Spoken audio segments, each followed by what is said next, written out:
Saudara, 10 rumah di kawasan padat penduduk di Kecamatan Latambaga, Kolaka, Sulawesi Tenggara ludes terbakar.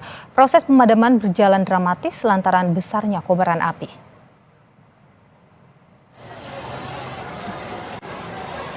Kencangnya embusan angin dan sejumlah material yang mudah terbakar membuat api dengan cepat membesar. Peristiwa ini mengakibatkan 10 rumah warga ludes terbakar, nyaris tak bersisa dan rata dengan tanah.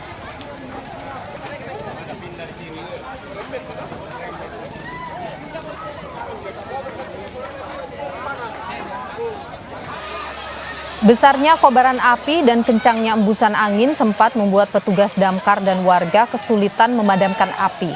Tidak ada korban dalam peristiwa ini, sementara penyebab kebakaran masih dalam penyelidikan Polsek setempat. Jumlah rumah yang terbakar sekitar 10. Untuk pemadamnya? Ya. Pemadamnya sekitar 6. 5 dari Pemda, 1 dari Antam. Semi permanen. Ada yang permanen, ada yang semi permanen.